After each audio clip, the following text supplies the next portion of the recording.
E aí, minha gente, como é que vocês estão? Vocês estão bom? Olha só, mais um vídeo na companhia dos meus bichinhos. Vem cá, Amora. Vem cá. Pss, pss. Vem. Ó, o Aslan tá aqui embaixo. Ah, vocês não vão conseguir ver, né? Amora, vem cá. Vem cá.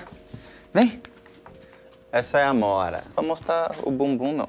Olha, essa daqui é a Amorinha. Essa daqui é minha filha. Minha filha. Na verdade, é filha da minha irmã. Essa daqui, ela é a minha o quê? Sobrinha.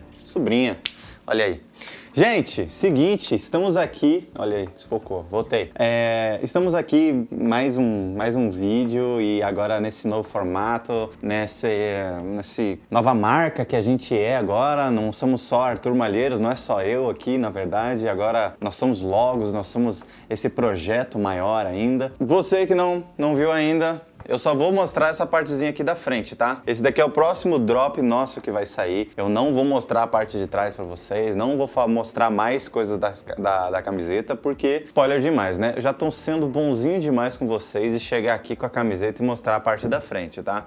Então, só com esse negocinho aqui, ó, vocês já devem saber mais ou menos sobre o que vai ser esse drop. Porque cada drop tem um tema, né? Eu tenho certeza que vocês vão gostar. Mas enfim, voltando, falando do assunto do vídeo, quer dizer, antes de falar do assunto do vídeo, pelo amor de Deus, bem-vindo a Logos!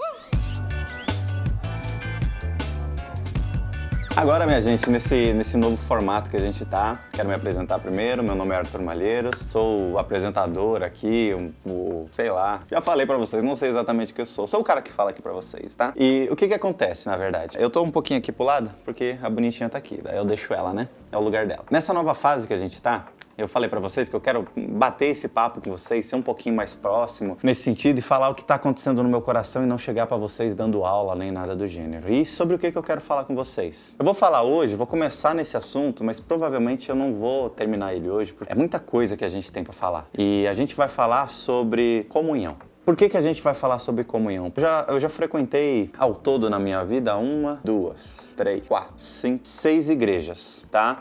5 Assembleias de Deus e uma que é a Verdade e Vida, que é a que eu congrego hoje, né? A gente saiu eventualmente, a gente não saiu da igreja, né? A gente se mudou de igreja, normalmente porque meu pai ele ia cuidar de alguma igreja ou porque ele ia assumir algum cargo em alguma outra igreja ou algo do gênero. Nesse caso a gente se mudou para São Paulo e teve que mudar de igreja de novo. Mas enfim, não é esse o caso. O caso é o seguinte, todas essas igrejas, uma coisa que eu percebi é que a gente não tem muito claro na nossa mente o que é exatamente a comunhão. Eu acho que a gente não tem noção de que nós somos uma comunidade unida pela nossa fé em Jesus Cristo, onde todos somos pecadores, lavados e remidos no sangue de Jesus Cristo. Eu acho que a gente tem esse entendimento, mas eu acho que a gente não tem essa prática. Eu acho que quando a gente olha para o nosso irmão, muitos de nós, a gente vê ele apenas como, às vezes, um companheiro de hobby, companheiro de culto mesmo, que gosta de fazer a mesma coisa que eu gosto, que é ir na igreja. Só que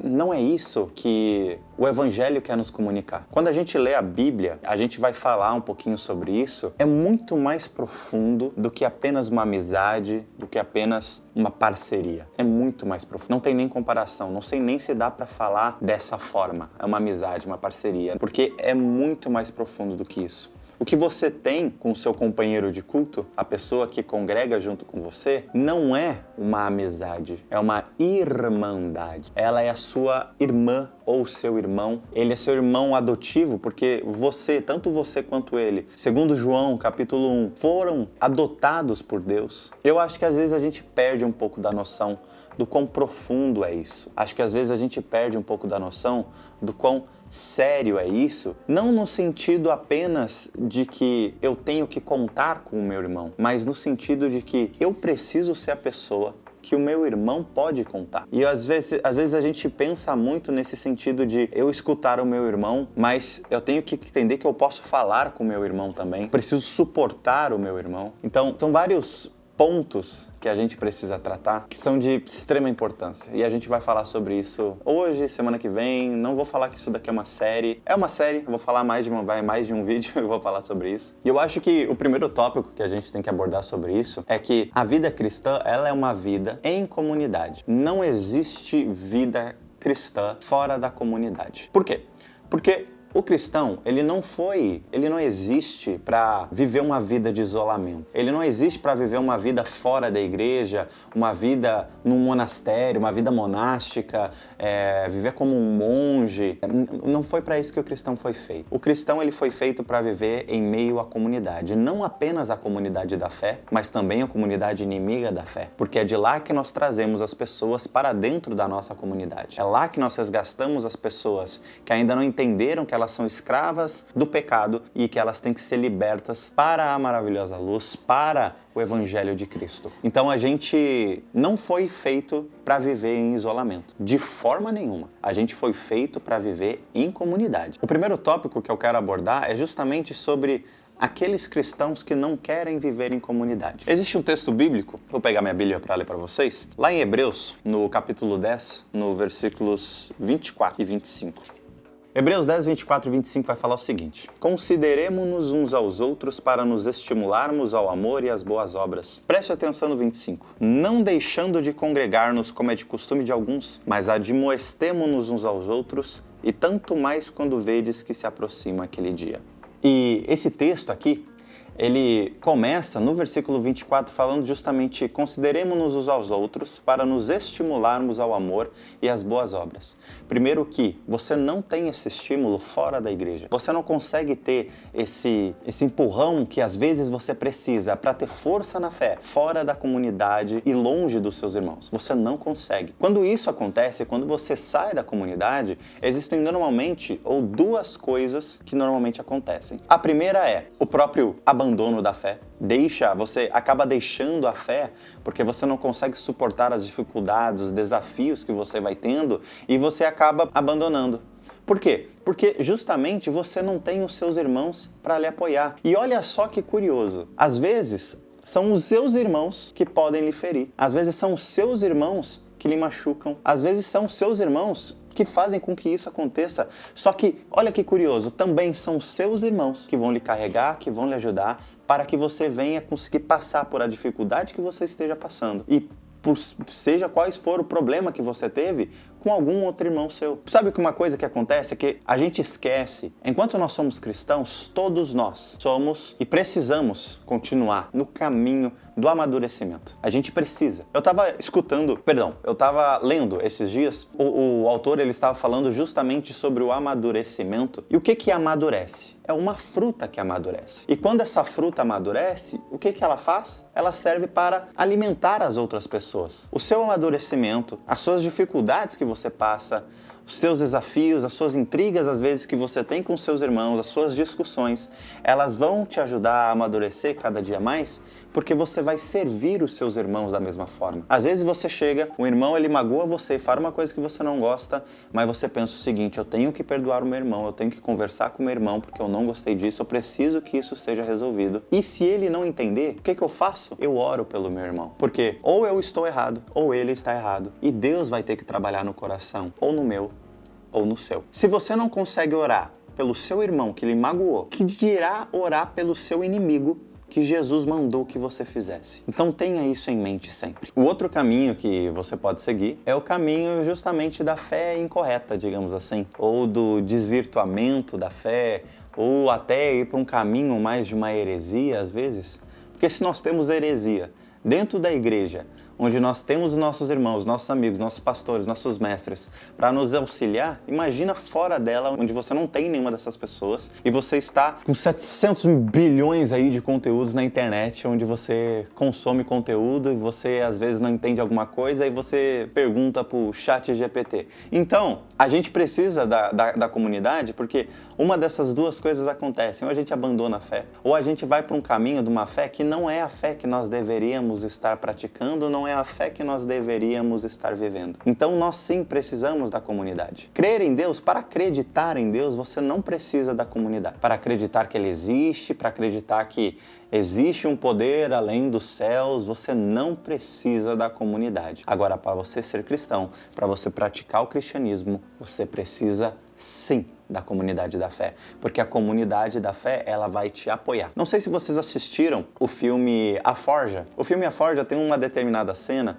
onde é tipo um ritual de... Não é um ritual de iniciação, nem nada do gênero. Fica meio macabro quando você fala isso, né? Mas é um ritual de tipo de formatura do rapaz. O rapaz que está discipulando ele, o homem, na verdade, que está discipulando ele, manda que ele segure uma espada para frente assim. E em um certo momento ele começa a tremer, porque a espada está pesada, ele não está aguentando. E o que acontece? Os outros homens chegam e apoiam a espada com um dedinho, porque esse dedinho faz com que ele consiga suportar o peso da espada. E é isso que acontece na vida em comunidade. Um conselho, uma oração, uma leitura bíblica que o seu irmão para você é um dedinho que ele põe embaixo da espada que é a sua vida cristã, para lhe auxiliar a chegar ao final. E por isso que nós precisamos muito da comunidade. Por isso que nós precisamos muito dessa comunhão entre os nossos irmãos. Tirando que, a partir do momento que a gente começa a entender essa importância da comunidade, a gente acaba ficando ansioso para estar junto com os nossos irmãos. Por exemplo, tem um texto, 2 Timóteo capítulo 1, versículo 4, diz assim, ó, lembrando-me das tuas lágrimas, desejo muito ver-te, para me encher de alegria. Isso é Paulo mandando uma carta a Timóteo. Porém, o que me desperta a atenção nesse texto é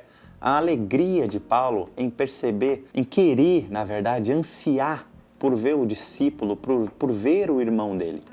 Eu falei discípulo, mas o próximo passo da comunhão, ao meu ver, ou talvez até mesmo um passo que ande junto, é o passo do discipulado. E a gente vai falar sobre ele em algum momento, não agora, que ele faz parte dessa comunhão. Tem um escritor muito bom que eu tô lendo ultimamente, que o nome dele é Dietrich Bonhoeffer, ele fala que não existe comunhão cristã que não seja em Jesus ou por Jesus. Tudo que saia de Jesus não é comunhão cristã. Essa comunhão que nós temos, ela não é plena aqui na Terra. Eu não tenho total comunhão com Cristo, total comunhão com os meus irmãos, ela só vai ser plena quando nós chegarmos ao céu, quando nós chegarmos nas alturas com Jesus, com Deus Pai, com nossos irmãos, ela vai ser plena só quando nós chegarmos lá. O que eu quero falar com isso? É que essa alegria que Paulo sentiu, se nós não sentirmos nada quando nós vemos nosso irmão, se nós não ficamos empolgados para ver o nosso irmão, se nós não ficamos angustiados porque nós não resolvemos aquela palavra um pouco mais alta, um pouco mais distorcida que eu falei pro irmão, eu preciso conversar com ele, eu preciso pedir perdão por ele. Se eu não consigo ter esse nível de comunhão, que é uma comunhão gradativa, eu não quero que uma pessoa nova convertida, ela chegue já falando tudo para todo mundo, não é isso. A gente vai falar um pouquinho mais sobre isso depois, mas existe um caminho a nós seguirmos também. E se nós não conseguirmos entender essa comunhão aqui na Terra, que é tão profunda, que é tão forte, como que nós conseguiremos viver em comunhão e em comunidade por uma eternidade? Aqui na Terra, a gente se encontra 1, 2, 3, 4 vezes por semana, às vezes, se uma pessoa um pouco mais envolvida, 7 vezes na semana com os nossos irmãos. E a eternidade? A gente vai passar eternidade com os nossos irmãos e não só com a sua comunidade, com toda a comunidade cristã, com toda a igreja espiritual de Cristo, com todo o corpo de Cristo. E nós não conseguimos, às vezes, passar um dia com o nosso irmão. Nós não conseguimos perdoar um irmão que às vezes falou uma palavrinha errada. Como que eu vou conseguir exercer o perdão para coisas mais graves? Jesus olhou, ele estava na cruz, ele olhou para a galera que prendeu ele na cruz, que bateu nele, que condenou ele, empurrou com um caniço a coroa de espinho na cabeça dele. Ele olhou e falou: Pai, perdoa-os, porque eles não sabem o que fazem. Se eu não consigo perdoar um irmão que, sei lá, que não me cumprimentou, que passou reto e não me viu, ou não me cumprimentou, ou alguma coisa do gênero, que nível de comunidade que a gente vai chegar? Porém, tem o outro lado também. Por que que eu, como irmão, não tomo o cuidado de não magoar também o meu irmão? Romanos 14 vai falar justamente sobre isso. Depois você dá uma olhadinha. O apóstolo Paulo, ele é bem claro quando ele fala o seguinte: o meu é meu, tá?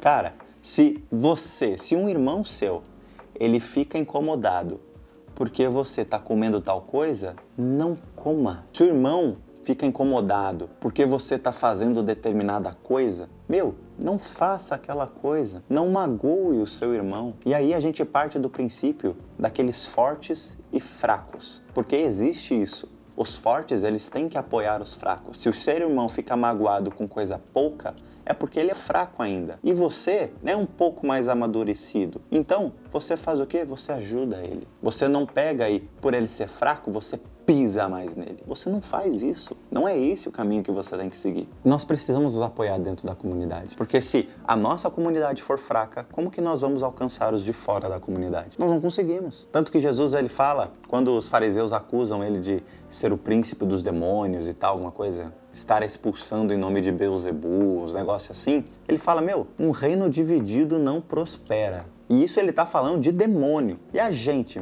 se a gente estiver dividido, a gente não vai conseguir cumprir o que Deus espera de nós. Isso é muito importante a gente entender. Eu quero ler um outro texto com vocês, lá em 1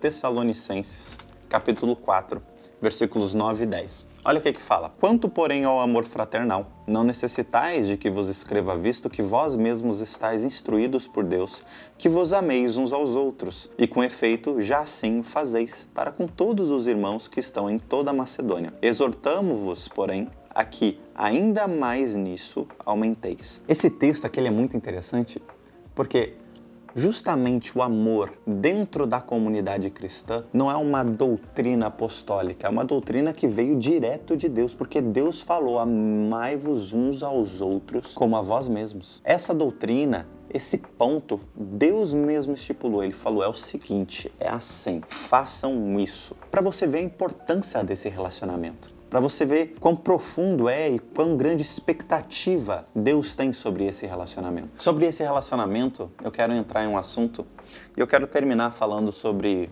2 pontos. Que nesse livro que eu li de Dietrich Bonhoeffer, quem me ensinou a falar o nome dele foi o meu pastor, Gustavo Nogueira, famoso Guga, para minha comunidade, né? Famoso para minha comunidade. Que são os 2 tipos de comunhão que existem. Como assim, Arthur? Existem 2 tipos de comunhão? Existem 2 tipos de comunhão. Olha só que legal. Ambas comunhões práticas. Só que uma é ruim e a outra é a certa, digamos assim.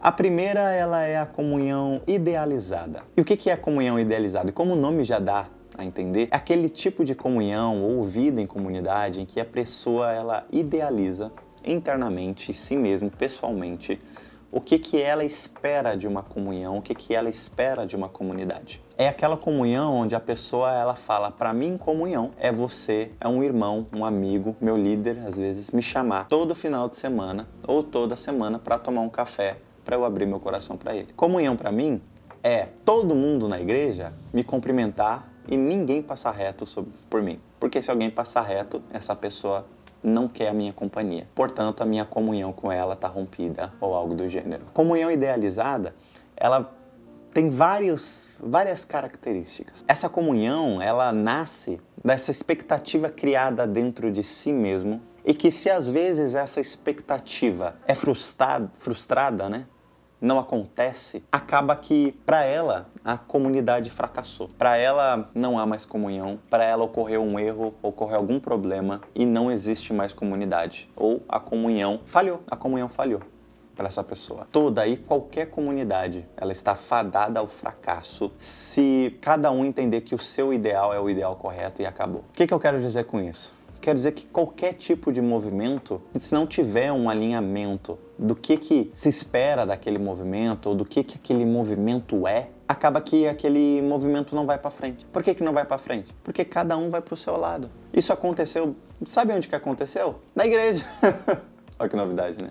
Na igreja aconteceu isso. Nós tínhamos uma igreja e essa igreja tinha problemas. E o que aconteceu é que Martinho Lutero, ele chega e ele não queria sair e montar a linha protestante de igreja. Ele não queria. Ele queria consertar né? Consertar, né? Acho que não precisa das aspas, né? Consertar a Igreja Católica. Era o que ele queria fazer. Ele viu que tinha coisa errada e ele queria arrumar, só que não quiseram arrumar. E aí o que aconteceu? Teve que sair da Igreja Católica. Aí saiu da Igreja Católica. Aí os diversos tipos diferentes de pensamento começaram a cada um ir pro seu lado. Por isso que hoje em dia a gente tem 700 bilhões de igrejas diferentes. Às vezes, se nós não tivéssemos tantas distensões dentro de nós mesmos, nós teríamos muito menos vertentes hoje em dia. Às vezes Deus dá um direcionamento para você estruturar uma igreja, tá tudo certo, tá? Eu tô falando das grandes divisões da igreja, tá? E às vezes, isso é um ponto importante, às vezes elas são necessárias também. Por exemplo, a Igreja Católica não queria mudar, então teve que ocorrer uma separação. O que acontece? Só que existem outras separações que acontecem, que ocorrem por birra, por briga. E essas separações não devem acontecer. A separação, a criação de uma nova igreja, olha, eu já estou indo para outro caminho, né? Nem devia estar falando sobre isso, né?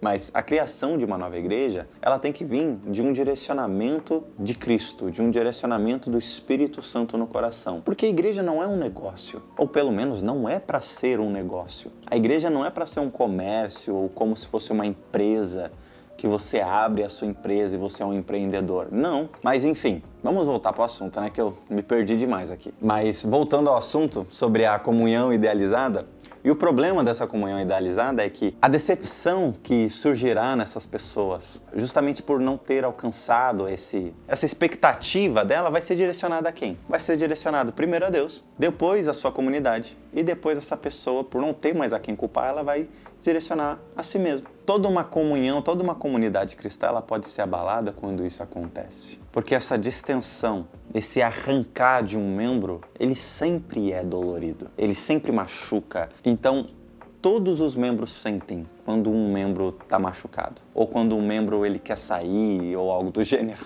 A pessoa, toda pessoa que ela tem essa comunhão idealizada na sua cabeça, ela precisa passar pelo processo da renovação do entendimento lá de Romanos 12. É muito importante que ela passe por essa renovação de entendimento, porque ela precisa entender o que é a verdadeira comunhão. Provérbios capítulo 6, versículos 16 ao 19, eu anotei aqui, fala sobre as coisas que Deus odeia e a sétima que ele abomina, né? E a sétima que ele abomina é quem faz contenda, porque contenda, divisão, Deus abomina.